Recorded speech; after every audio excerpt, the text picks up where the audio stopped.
So Hashem's like, no, you could be grateful, you could be happy, you could focus on the good, but you're focusing on the thing that you don't have, and instead of working towards it and making shuvah, instead of praying and coming to me and we work through it, I want to give it to you, but you blocked your pipeline. I can't unblock your pipeline. I can't. I'm God, but then how are you going to gain anything from it?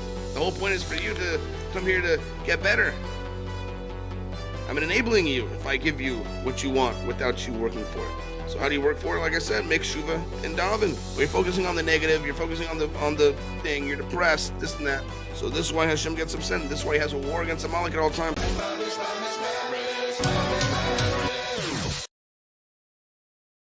Hey there, everybody, and welcome back to the Times. Grateful to be here. Grateful for all of you. My name is Maynard Breslow. Today we're going to be doing the second Aliyah of Parshis Mishpatim.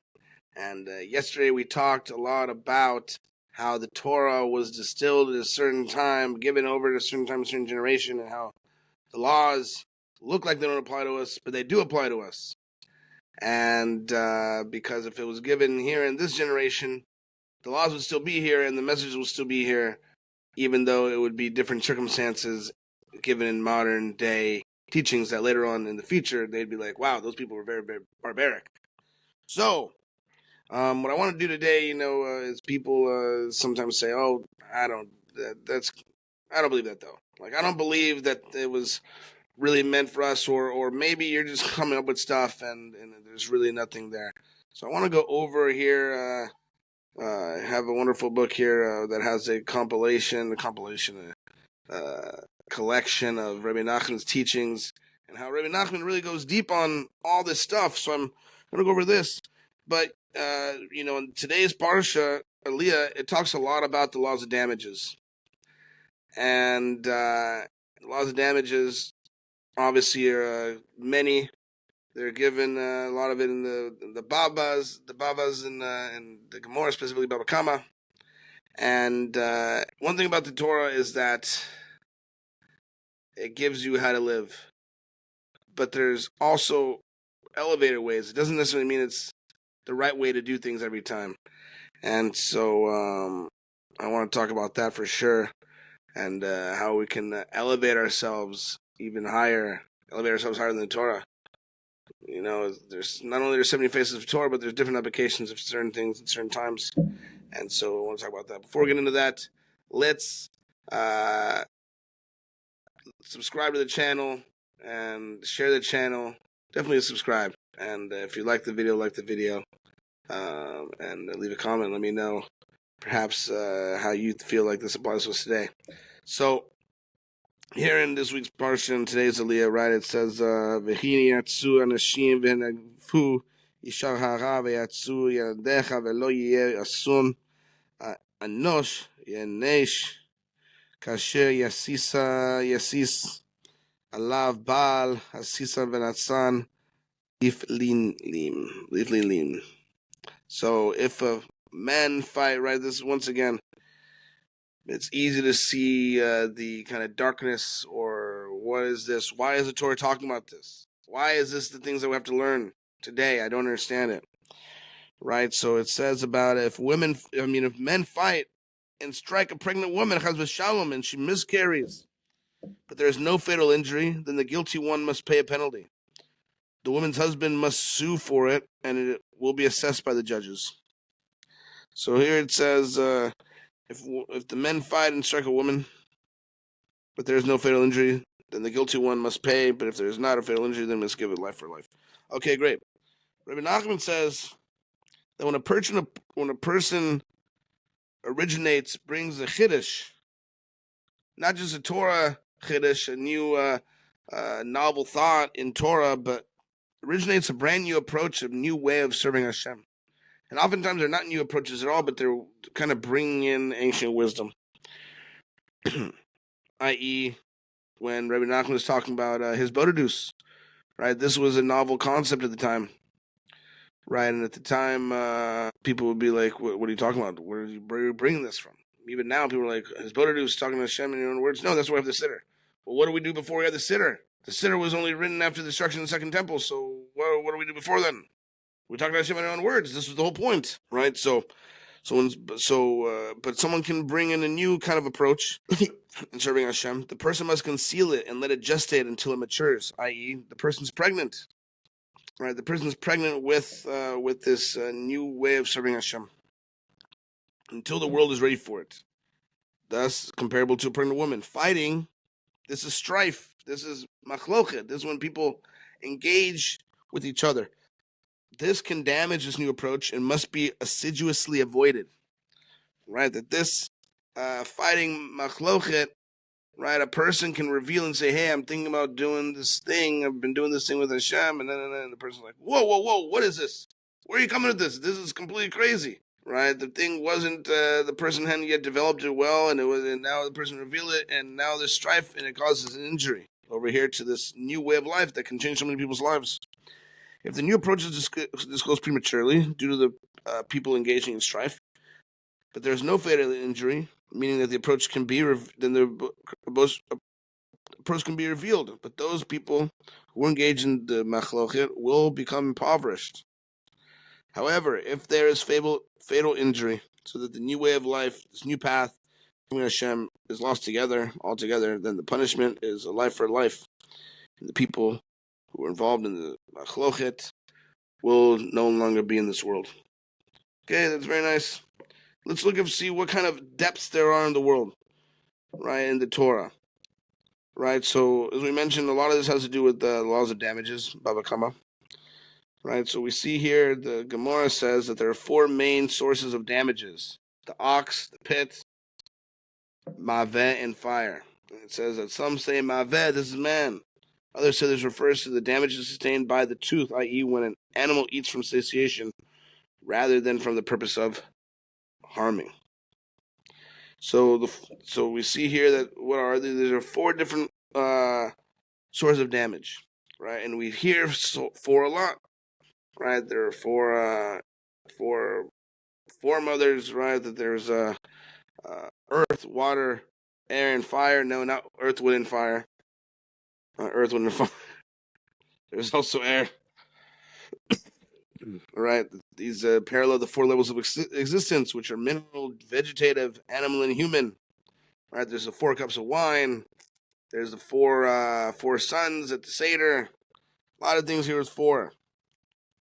Right, so Rebbe Nachman says that an example of this is how the ox parallels the animal level, and the element of air corresponding to those who engage in idle chatter and otherwise expel empty air.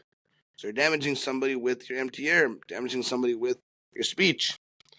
The pit parallels the mineral level and the element of earth, denoting laziness and depression. Right, so this is earth, how things flow down to the earth. This is the pit, you fall in the pit. It's hard to get out of it. It's hard once you're depressed and you're thinking negative thoughts. It's hard to get out of it. Shalom, but you can. Maveh, which when it's referred to the tooth, corresponds to the vegetative level and to the element of water, both of which give pleasure to man and therefore symbolize material desires and cravings. Right, so a person can fall victim to this. Fire corresponds to the human level and the element of fire, corresponding to the haughtiness and pride. Right, a person gets worked up to get fire. Since heat rises, the arrogant consider themselves to be a notch above other people. Right? The ego, easing God out, as we've said. A person who succumbs to any of these blemishes associated with these 4 elements enables more damages to them to arise from those elements. Right? So should he earn one of these things, he's got to pay restitution in cash in the choicest properties. By paying the choicest, meaning the best of his possessions, he rectifies his error by becoming involved in choice. Now you have free will and bringing out the good and nullifying the bad. And then it also says that that 4. What does 4 also respond to? 4 responds to the four kingdoms, right? That it says that there's a kingdom of holiness and a kingdom of evil. The kingdom of holiness is represented by the Hebrew letter Dalet. Dalet means 4, which stands for God's unity and togetherness. Conversely, the kingdom of evil is represented by the 4 kingdoms that exile the Jewish nation. These forces of evil counter godliness in the world. The ox parallels the Greek exile, since the Greeks decree that the Jews should engrave upon the horn of an ox. They had no portion in the God of Israel. The pit alludes to the Roman exile, which is our current exile. We're still in this one. Since the pit left uncovered and unchecked is the source of continuous damage, we're still in it, as we were saying. right? This not only is this, right, but look at the Torah here. It's saying, based on what we said, that Rome corresponds to the pit, and the pit corresponds to the ground, right, and earth, wind, and fire, right? Earth, wind, fire, and wind. And so the ground represents falling into this depression. It's hard to fall out of, and you see that this is the main thing that humans are we have it better than we've ever had it, right? Most people live better than most kings have ever had it. To have a shower, a hot shower, running water inside of your house, we have better than kings had it throughout history. That their servants had to come and bring hot water for them to have a bath.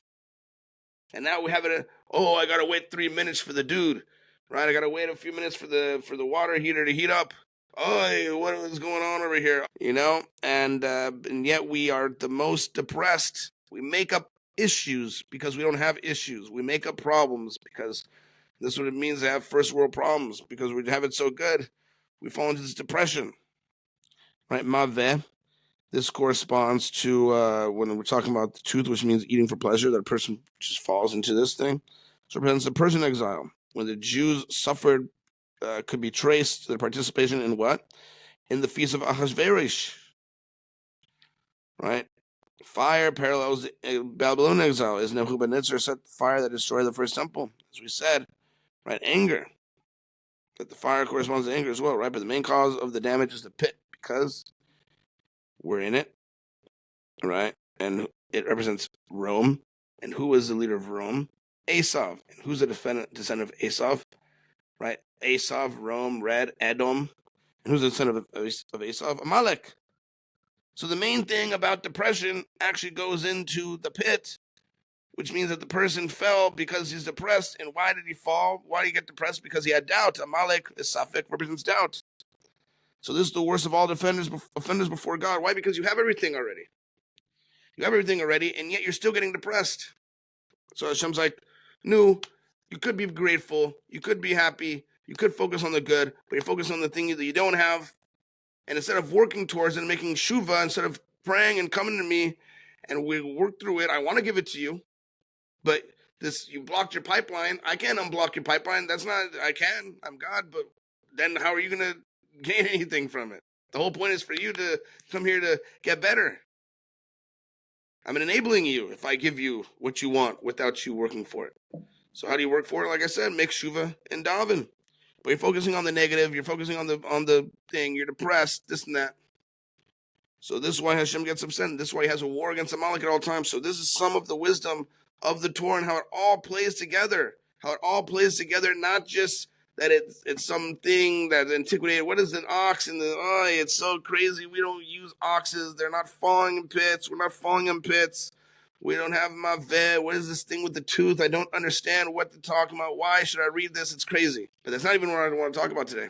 Because we learned about damages. We learned about damages, and we learned that a person, when it's damaged, he has halakhically the right to receive compensation for it, right? He has the right to receive compensation for it. He has the right to get something back. Halakhically, he's correct. But what's the problem? We don't want to always be right, right? We want to actually live a good life. And I'm going to show that here, right? Because I was learning Chafetz Chaim with a very dear friend of mine. Chafetz Chaim deals with the laws of Lashon Hara, deals with the laws of speaking badly about other people. And of course, what the Chafetz Chaim is correct, 100%. Right? But he was sharing with me the story, right? Every day has a different lesson in it. So the lesson for that day was, and I'm paraphrasing, and it's not in these exact terms, right? But basically, it's talking about how there's 3 people who are working together. They're partners in a job, project, something like this. And one of them was planning an event for all of them to be, to grow their business that they're partners in. And so one of them threw the event. They all threw the event, but one of them planned the event, did the whole thing, and kind of like spearheaded it. And so one of the other partners goes and tells the other partner, the third partner, not the one who threw the event, but the third partner, and says, hey, number one, Shlomi, That was not a very good event. That was not very good. He did a horrible job. And so now that third guy who heard Yankee goes to Shlomi, right, and hears, you hear what Shimmy said about you. He says what a horrible event it was, and none this and that. And so now Shlomi goes, Shimmy said, what are you talking about? Shimmy, it would have been a better event if Shimmy would have shown up to the meeting, right? And he gets upset. And now they go and they're arguing. And ultimately, right, the guy who got talked about, he's actually going to get the compensation, right, in such a situation. Because they went and talked about him and created damage to him. Right? They hurt his reputation. Right? That a person can sue for defamation in layman secular terms. Right? So, but what's the problem? Rebbe Nachman says here that all damages, the person now is right. That guy, Shlomi, who was talked about, he's correct. But Rebbe Nachman says all damages are rooted in the differences between people. Not just the difference between people, meaning they disagree on something, but mamish between the differences of their shoresh, right? Differences between what their duty is in this world. So if a person has a certain tikkun, a certain duty, a certain task that they have to complete, they are going to receive certain traits and experiences that are going to help them on that path. Now there's another person who has a complete other task that has nothing to do with this task whatsoever. And so that person is going to have a completely different set of skills, midot, both good and not so good, character traits, and experiences. And now they're both going to come to the table and meet together, and they're both going to look at a certain thing, and they're both going to be asked to look at this thing and to describe it. And they're both going to look at it and describe it completely different. Because the mom is the same thing objectively is there, but subjectively they have different things. Why are they arguing? Because they have different shoresh, they have different tasks in the world, they have different roots. It's not that the one's right and one's wrong. It doesn't mean that the thing is exactly what they're describing even. So the Torah comes and brings ways of dealing with this, which is what we're talking about. Right? So everyone has permission to, quote, do his own thing, to act according to his nature, to his environment, to his profession, and so on. Right? A person can lean into that. A person can lean into the shoresh. Right? And a person can lean into the shoresh, and a person can let another person lean into the shoresh. But a person can lean into the shoresh and be like, why aren't people doing like I'm doing it? They should be doing like I'm doing it. They can try and change them, or they can get into arguments on why they don't agree with this. And then we're getting into machlokets that are leading to cases. They're being brought to the Beis Din. They're being brought to court. Nevertheless, a person must learn to blend with others, not to stand against them or impose his ideas or dictates upon them. What? A person should actually let other people have their own opinions and have their own way of life? What? I can't believe it. I can't believe it. How is that possible? We live in a time where everybody, what are you talking about? People don't even want to talk to people who disagree with them, let alone let them live. The other side that disagrees with you are idiots. Excuse my language. These people are fascists. They're using terms to describe them. Can't you come up with a new term? Can't you come up with somebody? You blow up the thing that you're actually talking about, and you diminish actually the horrible acts of those horrible people and what they did, and that horrible man, that horrible leader. If everybody is that guy, then nobody is that guy, and that guy is nobody either. And so they got to make this thing right, when in fact we should actually, not try and control people. No, what? But the Torah says I can't control people. The Torah says that I am allowed to rebuke people. The Torah says that if somebody hurts me, I'm allowed to go and to get restitution from them. What are you talking about? The latter path leads only to arguments in machlochet and strife, which cause untold damages. If a person sustains damages due to another's actions, that person now has a choice, right? In the example that we gave, Shlomi was the guy that threw the event, and you got the second guy, Shimi, didn't like the event and told it to Yankee, and Yankee told it to Shlomi. And now Shlomi can go and collect from Shimi. But what's going to happen? He can go and collect from Shimi. Now he's going to be dealing with this case. Is he right? Yes. Is he happy? No. Is his partnership now dissolved? Yes. Does he have his business anymore? No. So he's making money, but he's losing his business. At least the way that it stands.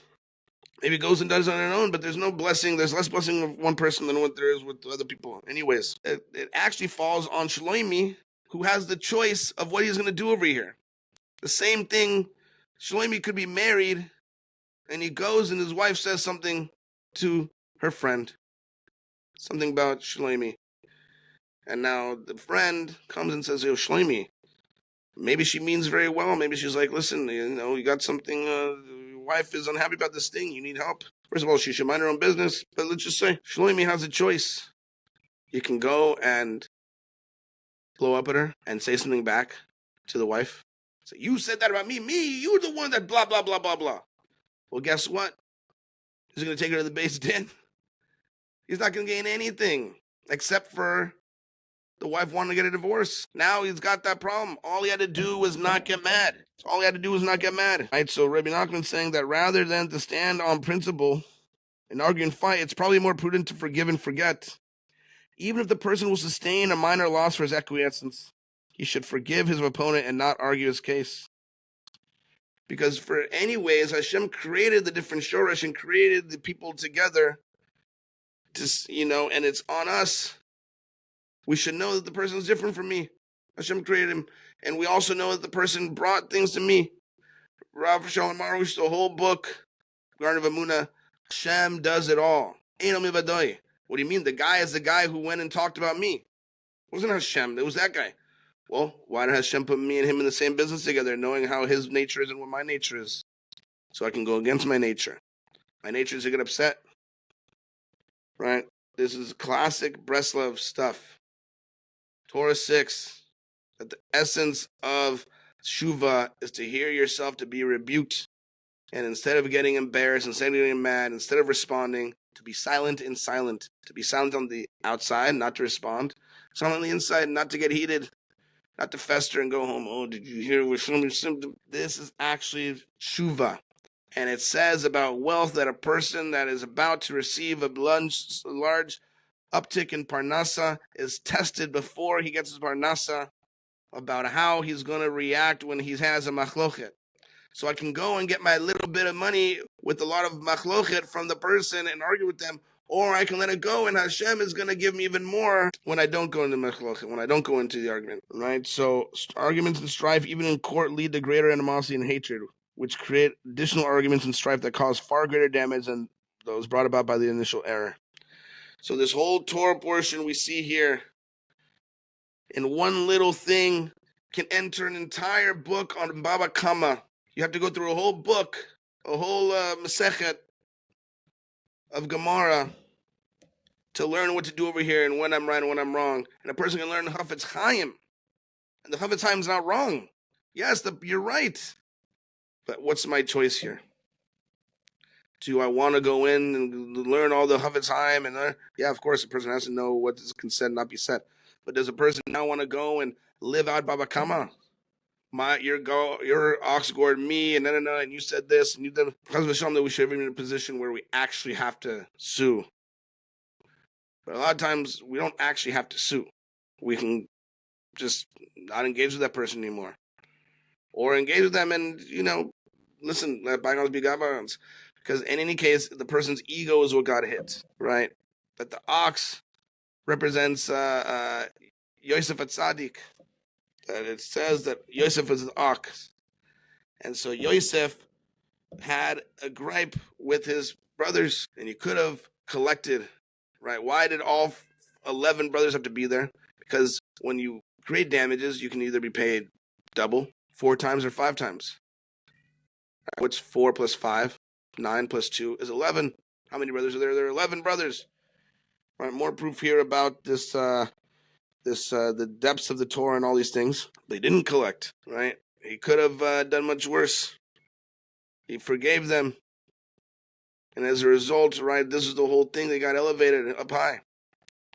And so we should be zoiche to really not need to fight and not need to scrape for our measly, wins. That we should be able to be higher ground, higher wavelength, even than the Torah, even than what is permitted of us. That instead of keeping the laws of how will this person repay me, we should be keeping the laws of emunah, keeping the laws of Shalom Bayis, keeping the laws of gratitude, keeping the laws of receiving everything from Hashem.